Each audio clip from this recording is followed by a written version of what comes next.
Hi, scholars, welcome back. So, we're going to continue in our next lesson of our Kings and Queens unit. And we're going to listen to a very popular fairy tale today called Cinderella that a lot of you may have already heard. So, I want you to think about what royal characters are in this story. How do we know these people would be in a royal family? Once upon a time, a little girl's father married a new wife. The little girl's stepmother forced her to do the hardest and dirtiest work in the house, while the stepsisters did nothing. When her work was finally done, she would sit tired and alone on the hearth by the fireplace among the ashes and cinders. And so she came to be called Cinderella. Cinderella's stepsisters had fine rooms with soft beds and thick carpets and mirrors so large that they might see themselves at full length from head to foot. But poor Cinderella had to sleep on the floor next to the fire. Yet she bore it all patiently and did not complain to her father, for his new wife ruled him entirely. One day the king's son, the prince, announced he was going to hold a ball. The stepsisters shrieked with excitement at the announcement. All the young ladies in the kingdom were invited to the palace for the grand evening of dancing and merriment. For days the stepsisters primped in front of their mirrors and talked of nothing else. The stepsisters snapped at Cinderella. "You must get us ready for the ball. Clean our shoes. Comb our hair. Hurry." Cinderella helped her stepsisters without complaining. Silently, however, she longed to go to the ball and imagined herself dancing in the arms of the prince. At last the day came. The stepsisters and their mother left for the palace. Cinderella watched them as long as she could. When she had lost sight of them, she began to cry. So miserable and alone did she feel. But Cinderella was not alone after all, for she heard a gentle voice ask, "What's the matter, dear?" She looked up and saw a woman with a kind face. I wish I could," Cinderella began, but could not finish for all her tears and sobbing. "You wish you could go to the ball? Is that it?" the kind woman asked. "Then it shall be so," said the woman, for she was, you see, Cinderella's fairy godmother. "Now run into the garden," she said to Cinderella, "and bring me a pumpkin." Cinderella went immediately to the garden, though she could not imagine what a pumpkin had to do with going to the ball. She watched her fairy godmother scoop out the insides of the pumpkin, leaving only the rind. Then the pumpkin turned into a dazzling coach lined with satin. Next, with a touch of her wand, she turned a big rat into a fat, jolly coachman to drive the coach. "Now, dear," said the fairy godmother, "bring me the mouse trap from the house." Cinderella brought the trap, which had 6 live mice in it. "Open the door to the trap, dear," said the fairy godmother. Then, as each mouse scurried out, she gave them the pumpkin rind a tap with her wand. Suddenly, Cinderella was surrounded by bright white light as she watched the 6 mice turn into a fine set of 6 horses, all a beautiful mouse-colored gray. "Well," said the fairy godmother with a smile, "are you pleased? Are you ready to go to the ball?" "Oh, yes," Cinderella cried, "but must I go in these dirty rags?" Her godmother laughed, and with a touch of her wand, changed Cinderella's tattered clothes into a glittering gown of gold and silver. And on her feet appeared a pair of glass slippers, the prettiest in the world. Cinderella stepped into the coach, but before she left, her fairy godmother gave her this warning: "Do not stay at the ball after midnight, not even for a moment.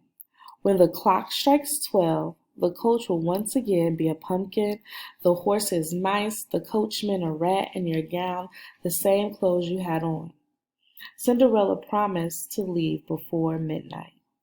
Then, calling out her thanks, away she drove in the coach, feeling happier than she had ever felt before. At the palace, the prince heard that a great princess had arrived, but that no one knew who she was. So he went to meet her. He gave her his hand and led her into the great ballroom filled with people. As they entered, a hush fell upon the room. The dancers stopped dancing, the musicians stopped playing. Everyone stood still just to look upon the beauty of the unknown newcomer.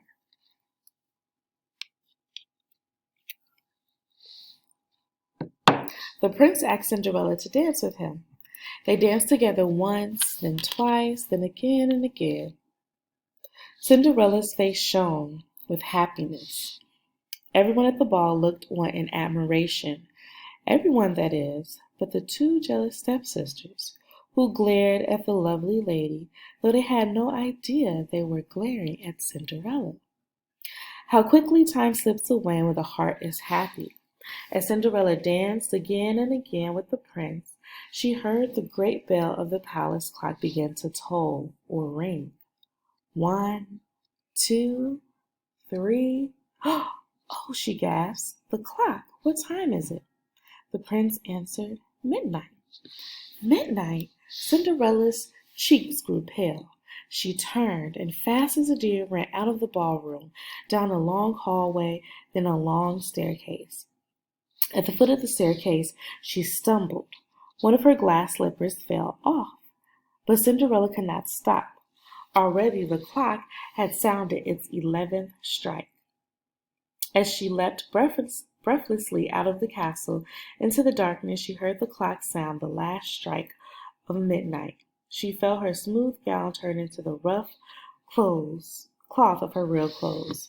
Her dazzling coach had turned into pumpkins, so she ran home alone.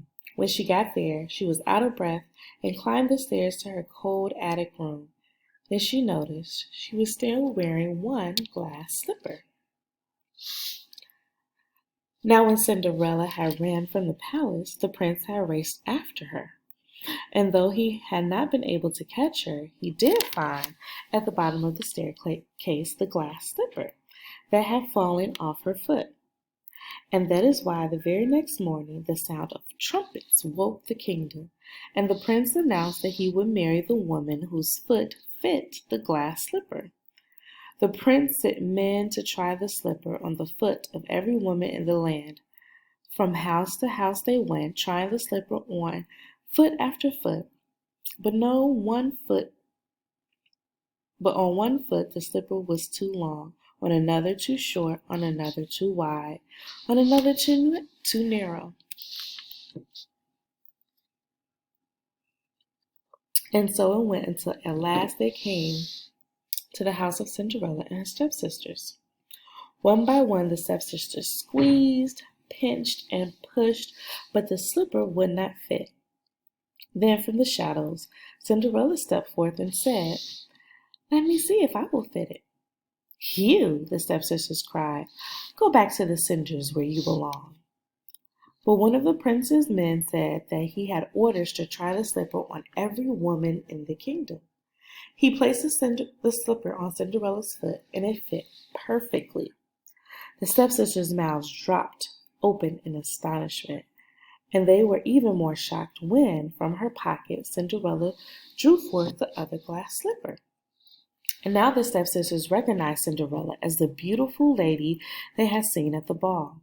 They threw themselves at her feet and begged her pardon for all the ways they had treated her so badly.